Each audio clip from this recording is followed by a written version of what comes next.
આ તરફ ગીર સોમનાથમાં પણ ભારે ગરમીમાં બફારા બાદ ગીરમાં વરસાદી માહોલ જામ્યો છે। તાલાલા ગીરના માધુપુર અને ધાવા ગીરમાં વરસાદી ઝાપટા જોવા મળ્યા। લાંબા વિરામ બાદ ધીમી ધારે વરસાદના આગમનથી ગીરના ખેડૂતોમાં ખુશી જોવા મળી છે। ભારે ગરમીના બફારાથી લોકોને રાહત મળી ગઈ છે। જે રીતની અમરેલીની પરિસ્થિતિ હતી તે પ્રમાણેની જ ગીર સોમનાથમાં પણ છે, પરંતુ છૂટાછવાયા વરસાદ છે। ગીર સોમનાથના કેટલાક વિસ્તારોમાં હજી પણ સૂર્યદેવ પ્રકોપમાન હોય તે પ્રમાણેની પરિસ્થિતિ જોવા મળી રહી છે, પરંતુ મોટાભાગના વિસ્તારો એવા છે કે જ્યાં આગળ વાદળછાયું વાતાવરણ થયું છે। લાંબા વિરામ બાદ મેઘરાજાની એન્ટ્રી થઈ ચૂકી છે। તો હવામાનની આગાહી વચ્ચે દક્ષિણ ગુજરાતમાં મેઘરાજાએ જોરદાર જમાવટ કરી છે। લાંબા વિરામ બાદ દક્ષિણ ગુજરાતના ભાગો સુરતથી લઈ વલસાડ સુધીમાં મેઘમહેર થઈ છે।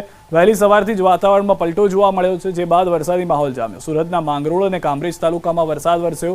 કામરેજના ધોરણ પારડી, ગલા સહિતના ગામોમાં વરસાદ થયો, તો નવસારીમાં ધોધમાર વરસાદ વરસ્યો। ગણદેવી અને ચીખલી તાલુકામાં ભારે પવન સાથે વરસાદ વરસ્યો। ભરૂચના અંકલેશ્વરમાં પણ લાંબા સમયના વિરામ બાદ વરસાદનું આગમન થયું। અંકલેશ્વર જીઆઈડીસીના વિવિધ વિસ્તારોમાં પણ વરસાદ છે। વરસાદથી વાતાવરણમાં ઠંડક પ્રસરી છે। આ તરફ વલસાડમાં પણ વરસાદી માહોલ જામ્યો છે। વાપી, સેલવાસ સહિતના વિસ્તારોમાં ધોધમાર વરસાદ વરસી રહ્યો છે। સામાન્ય વરસાદમાં જ રસ્તા પર પાણી ફરી વળ્યા હતા, તો સંઘ પ્રદેશ દાદરાનગર હવેલીમાં પણ વરસાદ વરસ્યો છે। જેને લઈને દક્ષિણ ગુજરાતના ખેડૂતોમાં પણ ખુશીનો પાર નથી રહ્યો। જે પ્રમાણે સૌરાષ્ટ્રમાં અમરેલી, ગીર સોમનાથમાં દ્રશ્યો જોવા મળી રહ્યા છે, તે પ્રમાણેના દ્રશ્યો સુરત, નવસારી, ભરૂચ અને વલસાડમાં પણ જોવા મળી રહ્યા છે। તો દક્ષિણ ગુજરાતના વાતાવરણમાં પલટો જોવા મળી રહ્યો છે। બપોર બાદ વાપીમાં પણ ગાજવીજ સાથે ભારે વરસાદ વરસ્યો। કાળા ડિબાંગ વાદળો સાથે વરસાદી માહોલ જામ્યો। ભારે ઉકળાટ અને ગરમી બાદ વરસાદ વરસતા લોકોએ હાશકારો અનુભવ્યો હતો। લાંબા વિરામ બાદ વરસાદ વરસતા વાતાવરણમાં ઠંડક પ્રસરી ગઈ છે। તો વલસાડના વાતાવરણમાં પણ પલટો આવ્યો છે। લાંબા વિરામ બાદ સેલવાસ અને આસપાસના વિસ્તારમાં વરસાદી માહોલ છવાયો છે। સવારથી જ પ્રદેશમાં વાદળછાયું વાતાવરણ હતું, જો કે બપોર બાદ સેલવાસના ટોકરખાડા સહિત અનેક વિસ્તારોમાં વરસાદ વરસ્યો। આમ થોડા સમય સુધી વરસેલા ભારે વરસાદને કારણે રસ્તાઓ પાણી થઈ ગયા હતા। તો સંઘ પ્રદેશ દાદરાનગર હવેલીમાં પણ આજ સવારથી જ વાતાવરણમાં પલટો આવ્યો, જેને લઈને વાતાવરણમાં ઠંડક પ્રસરી હતી અને લોકોએ પણ ગરમીથી રાહત અનુભવી હતી। તો જે રીતે સૌરાષ્ટ્રમાં વરસાદ જોવા મળી રહ્યો છે, તે પ્રમાણેનો જ વરસાદ દક્ષિણ ગુજરાતના અલગ અલગ વિસ્તારોમાં પણ જોવા મળી રહ્યો છે। આ તરફ સુરતની પણ વાત કરીએ। સુરતના માંગરોળ બાદ કામરેજ તાલુકામાં પણ વરસાદ જોવા મળ્યો છે। વાદળછાયા વાતાવરણ વચ્ચે શરૂ થઈ ગયો છે વરસાદ। કામરેજના ધોરણ પારડી, ગલા સહિતના ગામોમાં વરસાદ શરૂ થતાં વાતાવરણમાં ઠંડક પ્રસરી ગઈ છે। ડાંગર, શેરડી, શાકભાજી સહિતના પાકોને આશીર્વાદરૂપ સાબિત થશે આ વરસાદ।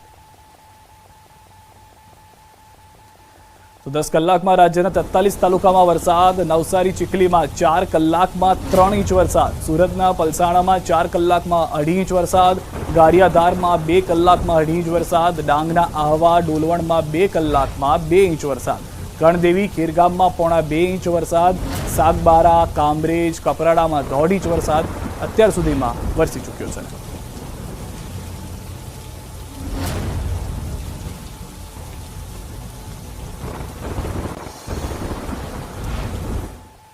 અન્ય સમાચાર ઉપર હવે નજર કરીએ। મંકીપોક્સ વાયરસ મામલે ઋષિકેશ પટેલનું નિવેદન।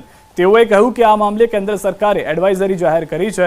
એરપોર્ટ પર સર્વેલન્સ સહિતની પણ કામગીરી કરવામાં આવી રહી છે। સર્વેલન્સ સહિતના પગલાં લેવાઈ રહ્યા છે।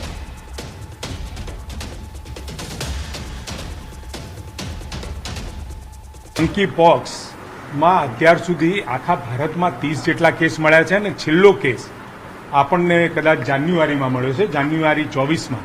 એના પછીનો કોઈ પણ કેસ અહીંયા દર્જ નથી થયો, પરંતુ મંકીપોક્સ માટે કેન્દ્ર સરકારે એડવાઇઝરી જાહેર કરી છે અને જે એડવાઇઝરી જાહેર કરી છે એ પ્રમાણે અત્યારે નીચે વિભાગો સાથે સંકલન કરી અને ખાસ કરી અને એમાં પણ એરપોર્ટ ઉપર આવતા લોકોનું સર્વેલન્સ કરવાનો વિષય વગેરે વિષય સાથેની એડવાઇઝરી જાહેર છે। એટલે ગુજરાત સરકાર મળેલી એડવાઇઝરીને સંપૂર્ણ રીતે એને ફોલો કરે છે અને અહીંયા આગળ એવા પ્રકારના કોઈ કેસ અથવા તો લક્ષણ ધરાવતું દર્દી ના આવે એની ચોક્કસ ચિંતા કરશે। બેકાબુ બનેલા આંખલાએ દ્વારકાના ખંભાળિયામાં તંત્રને ધંધે લગાડ્યો છે। જોધપુર ગેટ વિસ્તારમાં આંખલો બિલ્ડિંગ પર ચડી ગયો હતો। આંખલો બિલ્ડિંગ પર ચડી ગયો હોવાની ઘટનાથી આસપાસના વિસ્તારોમાં અફરાતફરી મચી ગઈ હતી। બીજી તરફ આંખલાને નીચે ઉતારવા માટે તંત્રની ટીમો કામે લાગી હતી। ગૌસેવકો, પાલિકા તંત્ર અને ફાયર વિભાગની ટીમ આવી પહોંચી અને આંખલાને બિલ્ડિંગ પરથી નીચે ઉતારવાની કામગીરી શરૂ કરી। આંખલાનું રેસ્ક્યુ ઓપરેશન શરૂ થતાં બિલ્ડિંગ પર ચડેલા આંખલાએ દોડાદોડી કરી મૂકી। આમથી તેમ ભાગી રહેલા આંખલાને બિલ્ડિંગથી નીચે ઉતારવામાં ત્રણેય ટીમને આંખે અંધારા આવી ગયા। જોકે 2 કલાકની ભારે જહેમત બાદ આંકલાને નીચે ઉતારાયો અને સૌ કોઈએ રાહતનો શ્વાસ લીધો.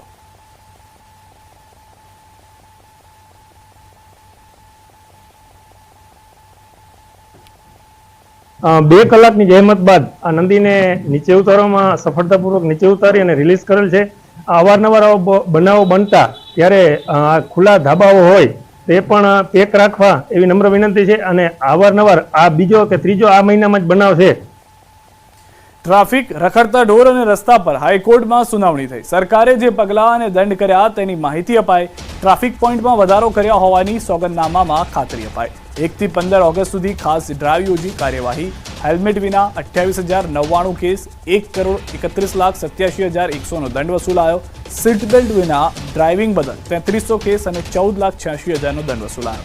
કોર્ટે જાટકને કાઢતા કહ્યું, કાગળ ઉપર બધું છે, રોડ પર કામ નહીં. મોટા સાહેબો આવે તો રસ્તા બંધ થાય, અરજદારનું આ કહેવું હતું. હવે મોટા સાહેબોને કોર્ટમાં બોલાવવા પડશે તેવું કોર્ટે કહ્યું છે.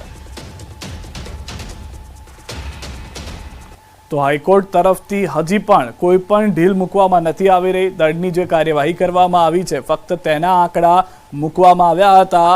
આ તરફ કોર્ટ તરફથી સ્પષ્ટ કરી દેવામાં આવ્યું છે કે જે અરજદારનો મુદ્દો હતો, અરજદારે કહ્યું હતું કે આમ તો કોઈ મોટા સાહેબ આવવાના હોય તો રસ્તા તરત ખાલી થઈ જાય છે, કોઈ પણ પ્રકારની પરિસ્થિતિની અગવડતા જોવા નથી મળતી, તો કેમ અહીંયા આગળ બહાનાબાજી કરવામાં આવી રહી છે. તો હાઈકોર્ટ તરફથી પણ હવે એક રીતના નોંધ લેવામાં આવી છે અને નિવેદન પણ આપવામાં આવ્યું છે, જે કોર્ટે કહ્યું છે કે હવે મોટા સાહેબને કોર્ટમાં બોલાવવા પડશે. આ તરફ અમરેલીથી સમાચાર. જાફરાબાદના કોસ્ટલ બેલ્ટ વિસ્તારમાં મેઘો મહેરબાન જોવા મળી રહ્યો છે. જાફરાબાદના ગ્રામ્ય વિસ્તારમાં બપોર બાદ વરસાદનું આગમન થયું છે. લોર, ફાચરિયા, પીંછડી, ઘેમાળ, માણસા, એભલવેડ સહિતના ગ્રામ્ય વિસ્તારમાં વરસાદ જોવા મળી રહ્યો છે. મગફળી, કપાસ સહિતના પાકને સારો એવો ફાયદો થશે. વરસાદ ખેંચાતા ખેડૂતો ચિંતિત હતા. વરસાદના આગમન પગલે ખેડૂતોમાં ખુશી વ્યાપી ગઈ છે. તો અમરેલીના પણ અનેક વિસ્તારોમાં સારો એવો વરસાદ જોવા મળી રહ્યો છે. જાફરાબાદના કોસ્ટલ બેલ્ટ વિસ્તારમાં પણ સારો એવો વરસાદ જોવા મળી રહ્યો છે. સાંજથી રાત થતા હજી પણ વરસાદની તીવ્રતા વધતી જોવા મળશે. લોર, ફાચરિયા, પીંછડી, હેમાળ, માણસા, એભલવડમાં વરસાદ શરૂ થઈ ચૂક્યો છે. આવતીકાલથી ગુજરાત વિધાનસભાના ચોમાસું સત્ર શરૂ થવા જઈ રહ્યું છે, જેમાં સરકાર 5 વિધેયકો લાવશે. આ 3 દિવસના સત્રમાં સરકાર 5 મહત્વપૂર્ણ વિધેયકો વિધાનસભા ગૃહમાં રજૂ કરવા માટે તૈયાર છે. આ વિધેયકોને છેલ્લા કેબિનેટ બેઠકમાં મંજૂરી આપી દેવામાં આવી છે અને તે દરમિયાન સંભવિત કાનૂની ફેરફારો પર ચર્ચા થશે. આ 5 વિધેયકોમાં કેટલાક મહત્વના કાયદા